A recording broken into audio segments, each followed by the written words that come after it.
We are born into a reality that has preset expectations on how we are supposed to live. Whether that be romantically, collectively, individually, career, there is a preconceived structure set into place, and whether you fit in it or not is not a consideration. Even if it's not readily seen, the world scales based off of collective intelligence and application of that intelligence. And that application has more hurdles in it now than it ever has. The game is unfairly rigged for those who claimed their power when it was easiest, and how they chose to utilize that power was inevitable and the fundamental problem. They committed to maintaining their power over generations and obstacles, further proving the malevolence of their nature. After embodying it for so long and having the propaganda loop proved to be useful time and time again, the morality that they could have demonstrated became farther and farther away from shore. They chose to perpetuate this cycle of mayhem for the comfort and benefit of themselves under the influence of their own brainwashing machine, because this machine is separate from the participants. It is an adulterated variant of nature that has a mind of its own.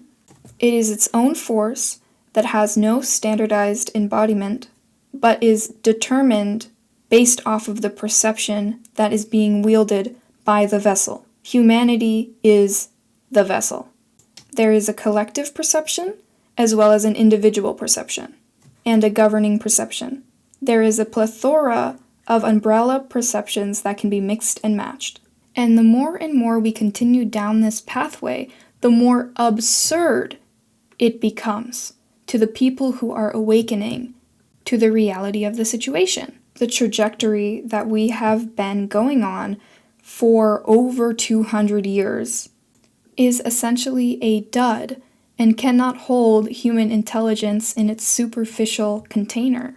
Whether this reality was created intentionally or inadvertently, or the people puppeting the situation think they've gone too far, or are all in perpetuating it, it won't matter as much as the fact being that it happened.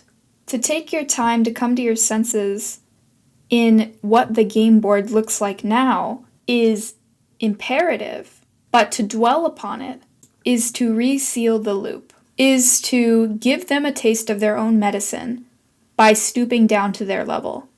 There needs to be a recognition in the higher form of power that is intelligence, completely disregarding the game that they created and creating our own highly immersive, engaging, purposeful, creative, unified, and absolute masterpiece of a game, revealing how small the game that they were playing was and what they could have had if they only had humility. In the Bible, Adam and Eve could have anything that they possibly desired as long as they didn't eat from the tree of knowledge. They lived in absolute paradise until they ate from the tree, and then they realized they were naked. They ate from the tree of knowledge and discovered how vast and complex that which they originate from is, and something so natural as being naked became something to question. This ignorance pervades itself through the majority. They are children of Eden.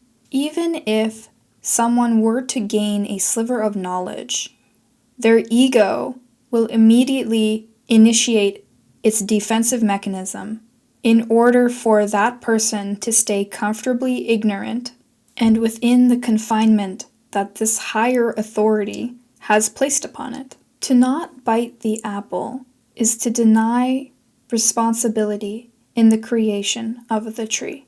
We did not come from coincidence. You must trust that there is a higher force, higher than the government, that is imbued within us all In order to understand the quality of truth, you need to understand your value as a being, something that goes beyond, but I digress. The determining factor of what is good or bad for someone and the active participation creating reality, that power being a super ability that everybody has control over, regardless of intelligence, regardless of discernment, actively manifests reality. And the brittleness of the foundation that many stand on is a veil over the truth that the ego feeds on. In order to keep you in line, it sacrifices optimal intelligence to create a safe space so that it can feel like survival is possible in a world that goes against you. We've hardly touched the depths to which we can go, and there is a revival period coming where we think that this is the end, we think that doomsday is approaching. However, this may just be the beginning. But the power belonging to the people is no mere saying. It is truthful. It is how much of the collective unconscious can recognize and awaken to the fact of the matter being that we are off our authentic trajectory, and then recalibrate themselves to a vibration that resonates with the trajectory that is in alignment with synchronicity, positivity, and love, in community and unity. The process of the collective unconscious becoming conscious of the intuitive way of life will be able to easily disintegrate that veil as effect. Reality as we have it today is a combobulation of excess and deficiencies, a game that gives us progress, but is a Jenga tower with a very crappy foundation that will not suit us going forward. At one point in history, it was the greatest. It was revolutionary. But with moderation being something that is foreign to apply to fields of research or endeavors like capitalism, mass production, global warming, biology, chemistry, etc. We enter a state of excess that has a diminishing return on what is being gained. Meanwhile, imperative parts of our build of life is extremely deficient and even unknown.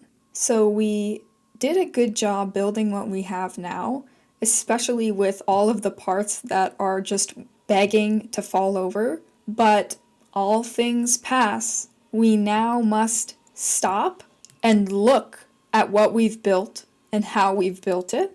And we're going to have to revise, destroy some parts to create balance and coherence.